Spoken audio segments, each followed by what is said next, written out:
ధ్యాన మిత్రులందరికీ నమస్కారం. 41 రోజుల పాటు 41 మంది గురువుగార్ల గురించి తెలుసుకుంటూ చేసే ఈ ప్రయాణంలో మీ అందరికీ 35వ రోజులోకి ఇదే నా ఆహ్వానం.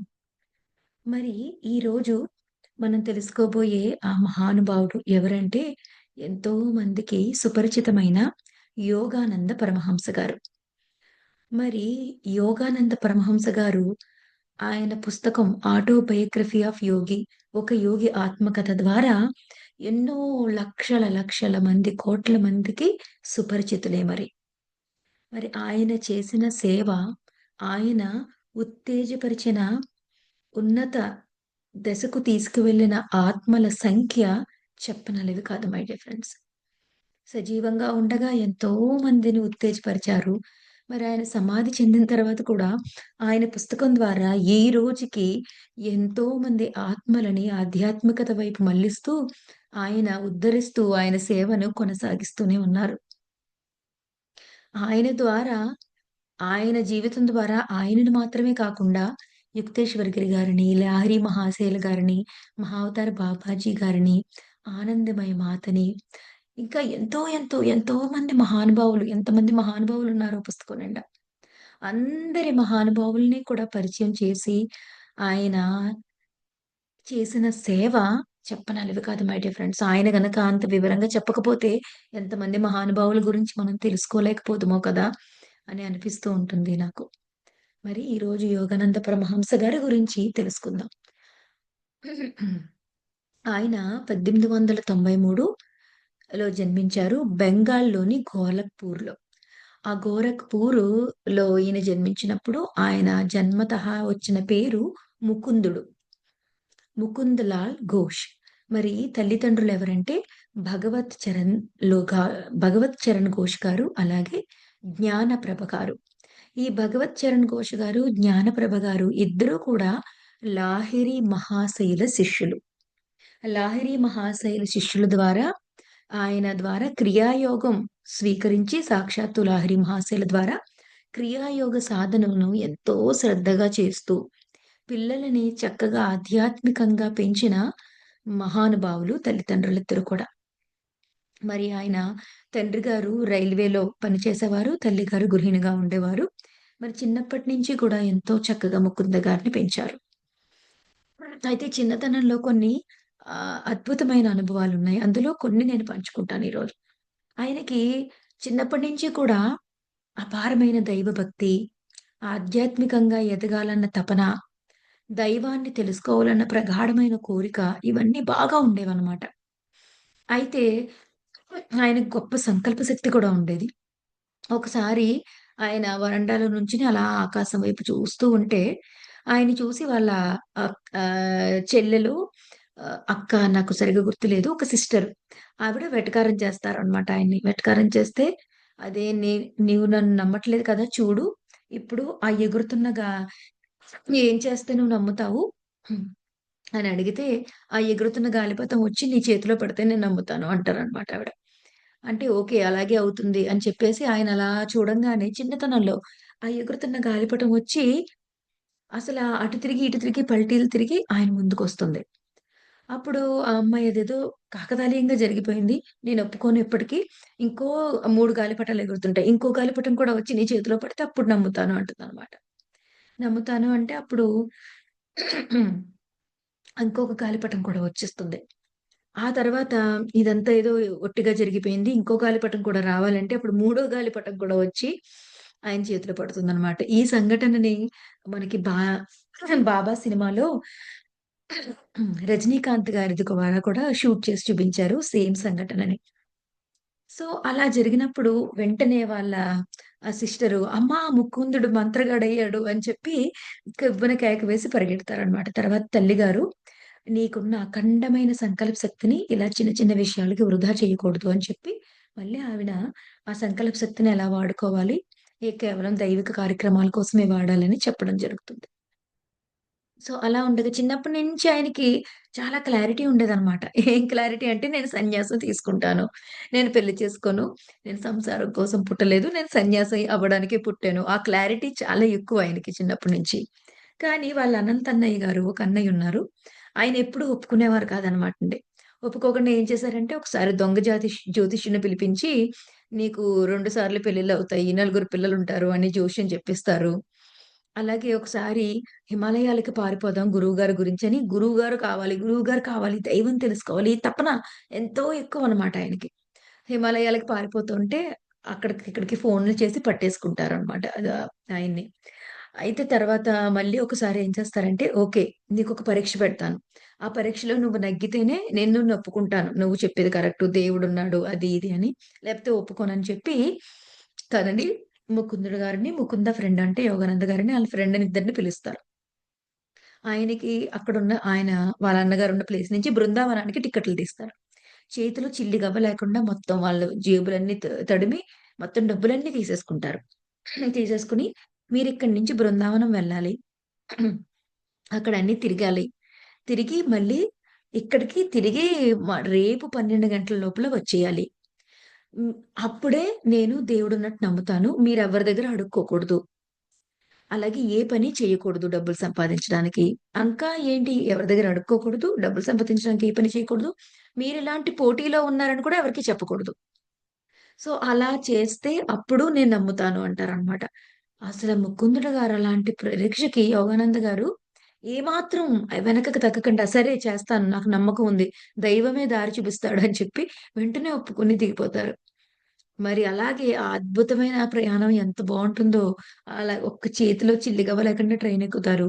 ఆ ట్రైన్‌లోంచే ఒక మహారాజు కుటుంబంలోకి వాళ్ళని భోజనానికి తీసుకెళ్తారు. అక్కడి నుంచి మళ్ళీ దేవాలయం అంతా తీసుకొచ్చి దింపుతారు. మళ్ళీ అక్కడి నుంచి ఒక అబ్బాయి శిష్యుడిగా చేరి యోగానంద గారికి ఆ అబ్బాయికి ధ్యానంలో యోగానంద గారు రోజు కనిపిస్తారనమాట. ఆ అబ్బాయి మళ్ళీ మొత్తం ఆయన చూపించి ఆయనకి టికెట్లిచ్చి, లడ్డూలిచ్చి పంపించడము. మొత్తం అద్భుతంగా ఆ టూరంతా జరుగుతుందనమాటండి. ఆ తర్వాత ముకుందుడు గారి అన్నయ్య ఆశ్చర్యపోతారు. వాళ్ళు లడ్డూలతో ఇంకా డబ్బులతో వెనక్కి తిరిగి వచ్చేసరికి. అప్పుడు ఆయన కూడా వాళ్ళ బ్రదర్‌కి శిష్యుడుగా అయిపోయి యోగా దీక్ష తీసుకోవడం జరుగుతుందనమాట. సో, అలాగా ఆయన బాల్యంలో ఆయన ఎంతమంది యోగుల్ని కలిసేవారో. చుట్టుపక్కల ఏ యోగి ఉన్నాడని తెలిసినా సరే అక్కడికి వెళ్ళిపోవడం, వాళ్ళని కలవడం, వాళ్ళని ఎన్నో ప్రశ్నలడగడం, వాళ్ళ దగ్గర నుంచి విశేషాలు తెలుసుకోవడం. వాళ్ళ నాన్నగారిని టికెట్లడగడం, వాళ్ళ నాన్నగారు టికెట్లు అరేంజ్ చేయడం, ఆయన వెళ్ళడం, వాళ్ళందరిని కలుసుకొని రావడం. అయితే ఆయనకి 11 సంవత్సరాలు ఉన్నప్పుడు వాళ్ళ అమ్మగారు చనిపోవడం జరిగింది. వాళ్ళ అమ్మగారు చనిపోయిన తర్వాత ఆ దుఃఖం, ఆ బాధతో ఆయన యొక్క ఆధ్యాత్మిక ఆసక్తి మరింతగా పెరిగిపోయింది. ఆయన యొక్క వైరాగ్యము. ఆయన గురువు కావాలన్న తపన ఎంత తపనంటే ఒక్కొక్కసారి కూర్చొని రాత్రిలంతా ఆ జగన్మాతతో ఏడుస్తూ మొరబెట్టుకునేవారట. నాకు గురువుగారిని పంపించండి మాత. ఏదో ఒకలాగా నాకు దారి చూపించండి. నాకు దైవాన్ని తెలుసుకోవాలనుందని. అంత తపన ఉంటుందో ఆయనకి. చాలా ఆశ్చర్యంగా అనిపిస్తుంది యంగ్ ఏజ్ నుంచి కూడా. అయితే 17 సంవత్సరాల వయసులో మొదటిసారిగా ఆయన కాశీలో యుక్తేశ్వరగిరి గారిని కలుసుకోవడం జరుగుతుంది. ఆయనే పరమహంస యోగానంద గారి గురువుగారు. మరి కలుసుకున్న తర్వాత శ్రీరాంపూర్‌లో ఉన్న యుక్తేశ్వరగిరి గారి ఆశ్రమానికి వెళ్ళడం. అక్కడ ఆశ్రమంలో గురువుగారి దగ్గర అమోఘమైన ఆయన చండశాసనుడు గురువుగారు. చాలా స్ట్రిక్ట్. ఎంత కరుణున్నా సరే స్ట్రిక్ట్ అనమాటండి. అంత స్ట్రిక్ట్ ఉన్న గురువుగారి దగ్గర పూర్తి సమర్పణ భావంతో ఆయన చేసే క్రమశిక్షణ, సవరింపులు అన్నిటిని కూడా ఆయన తల వంచి తీసుకుంటూ మరింత చూడండి ఉలి దెబ్బ తగులుతూ ఉంటే శిలశిలపంగా మారినట్టుగా ఆ రకంగా ఆయన స్వీకరించి అద్భుతమైన క్రియాయోగ సాధన చేస్తారు. ఆయనకి చదువుకోవడం అస్సలు ఇష్టముండదు యోగానంద గారికి. కానీ గురువుగారు చెప్తారు, "నువ్వు నార్త్‌కి వెళ్తావు, అమెరికాకి వెళ్తావు. అక్కడంతా కూడా ధ్యాన ప్రచారం చేస్తావు. కాబట్టి నీకు డిగ్రీ ఉండాలి. అలా ఉండడం నీకక్కడ హెల్ప్ అవుతుందని" చెప్పి మళ్ళీ బలవంతంగా ఆయన్ని చదువుకోవాలని లేకపోయినా ఆహ్, శ్రీరాంపూర్ కాలేజ్‌లో వేస్తారు. మళ్ళీ కాలేజ్‌కి వెళ్ళడం, చదువుకోవడం. అలాగా ఆయన డిగ్రీ పొందడం కూడా జరుగుతుందనమాటండి. అయితే గురువుగారు ఎన్నో సార్లు యోగానంద పరమహంస గారికి కలలో 3 బిల్డింగులు కనిపిస్తా ఉంటాయన్నమాట.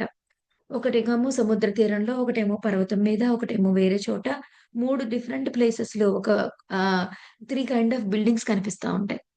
ఆయన కళ్ళు మూసుకొని అలా బిల్డింగ్స్‌ని గుర్తు తెచ్చుకుంటూ ఉంటారనమాట. అప్పుడు యుక్తేశ్వర్ గిరి గారు చెప్తారు. "యోగానంద, ఇప్పటి నుంచి ఆ భవనాల్లో తిరగకు.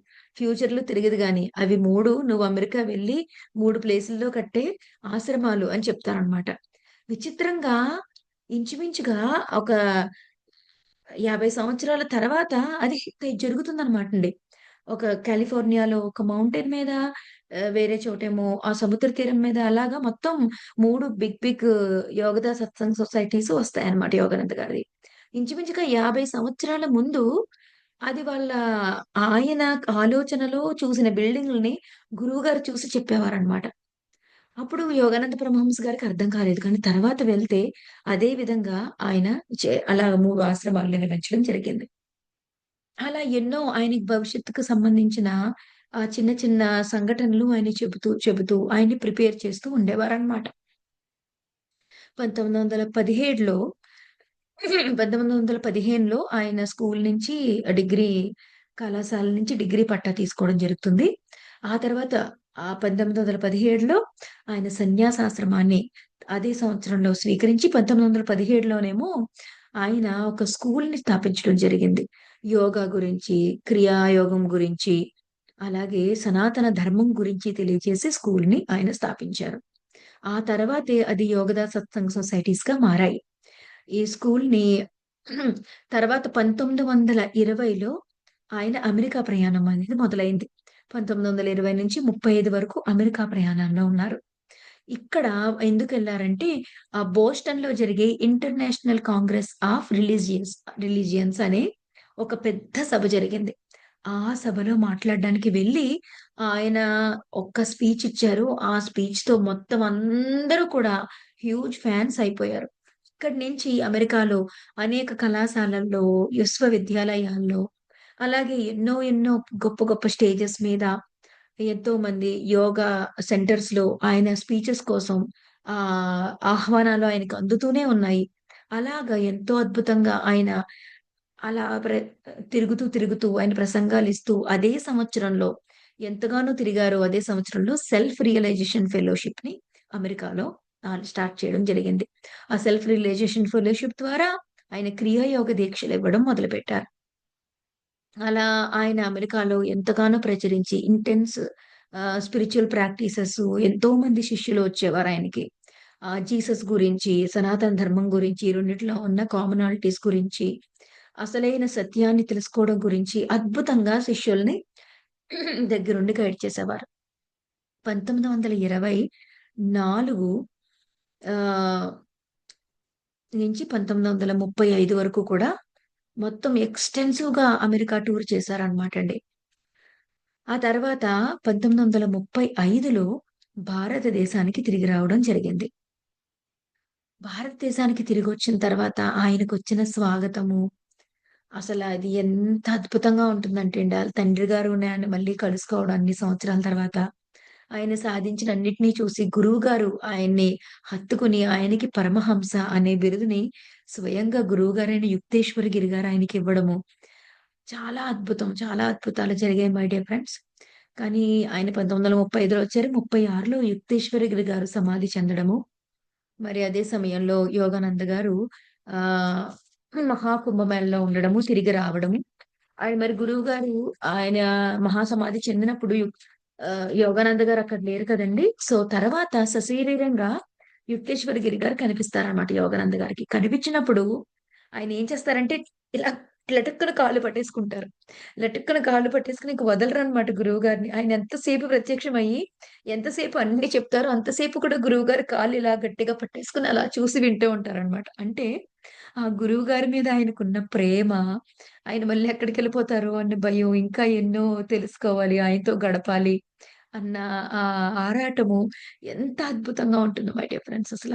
గురు శిష్యుల సంబంధం గురించి, గురు పరంపర యొక్క ఔన్నత్యం గురించి తెలుసుకోవాలంటే యోగానంద పరమహంస గారి పుస్తకం చదవాల్సిందే మై డియర్ ఫ్రెండ్స్. మరి అలాగా గురువుగారు మళ్ళీ సశరీరంతో ఆయనకు కనిపించడము, హిరణ్యలోకం గురించి ఎన్నో విశేషాలు ఆయనకి తెలియజేయడం జరుగుతుంది. వాటన్నిటిని కూడా యోగి ఆత్మకథలో యోగానంద పరమహంస గారు బదిలీపరిచారు. మరి తర్వాత మళ్ళీ 1936లో తిరిగి యూఎస్ ప్రయాణం అవుతారు.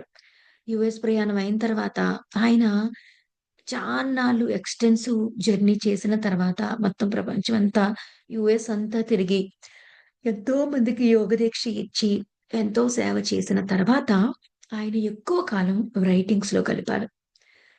ఎక్కువ ఇంటెన్స్ రైటింగ్స్ చేస్తూ ఉండేవారు. అలా 1946లో మొదటిసారిగా 'ఒక యోగి ఆత్మకథ' అనే ఆటోబయోగ్రఫీ ఆఫ్ యోగి పుస్తకం బయటకొచ్చింది మై డియర్ ఫ్రెండ్స్. ఆ పుస్తకం సృష్టించిన సంచలనం, ఆధ్యాత్మిక సంచలనం అని చెప్పొచ్చనమాట. ఆ పుస్తకం ఎన్ని వందల మిలియన్స్ కాపీలు అమ్మబడిందో చెప్పనలవి కాదు. 20కి పైగా భాషల్లో అది ట్రాన్స్‌లేట్ అయ్యింది. నా స్పిరిచ్యువల్ జర్నీలో నేను మొట్టమొదట చదివిన పుస్తకం 'ఒక యోగి ఆత్మకథ'. ఇది నాకే కాదు ఎంతో మందికి. నా 10థ్ క్లాస్‌లో నేను ఫస్ట్ టైమ్ ఆ బుక్ చదివాను. I lost my self in that book అండి. అసల ఎంత అద్భుతమో! ఎన్నో సార్లు కళ్ళు చెమర్చాయి. ఆనంద తాండవం జరిగింది లోపల ఆ పుస్తకం జరుగుతుంటే. అసలు పరమార్థం అర్థమయింది. గురువు యొక్క ఔన్నత్యం తెలిసింది. ఆహ్, ఆహ్, ఒక్ ఆ బుక్ ఒక మహా అద్భుతం మై డియర్ ఫ్రెండ్స్. ప్రతి ఒక్కరు తప్పకుండా చదవాలి. మా గురువుగారు బ్రహ్మర్షి పితామహ పత్రిజీ చెప్పేవారు. "ఒక యోగ ఆత్మకథ చావకపోతే నీళ్ళల్లో దూకి చావండి" అని చెప్పేవారు. అంటే అది ఇంత ఇంపార్టెంట్ అని చెప్పేవారనమాట. సో, అలాగా ఒక యుగాత్మకత 1946లో ఆయన రిలీజ్ చేశారు. ఆ తర్వాత కూడా ఆయన కంటిన్యూ రైటింగ్స్ చేశారండి. అందులో మహా ముఖ్యంగా ఆహ్, గా 'conversation with God talks with Arjuna' అని భగవద్గీత గురించి ఆయన రాసిన వ్యాఖ్యానం చాలా, చాలా, చాలా అద్భుతమైన వ్యాఖ్యానం ఉంది. యోగానంద పరమహంస గారు రాసింది. అలాగే 'the second coming of Christ' అనే పుస్తకము. అలాగే 'the divine romance', 'man's eternal quest' అనే ఒక పుస్తకము. అలా ఎన్నో పుస్తకాలు ఆయన రాయడం జరిగింది. ఈయన జీవితంలోనే కాదండి, మరణంలో కూడా యోగి. 1952లో ఆయన నేను మరణించబోతున్నానని ముందుగానే డిక్లేర్ చేసి, అందరిని పిలిసి లాస్ ఏంజలస్‌లో ఒక హోటల్‌లో ఆయన ఫైనల్ స్పీచ్ ఇచ్చిన తరువాత, ఆయన ఒకానొక రోజున ఆయన అనౌన్స్ చేసిన రోజున అందరి సమక్షంలో ఎరుకతో తన ప్రాణాన్ని విడిచి ధ్యాన ముద్రలో కూర్చొని చక్కగా ఎరుకతో ఆయన ప్రాణాన్ని విడిచారు.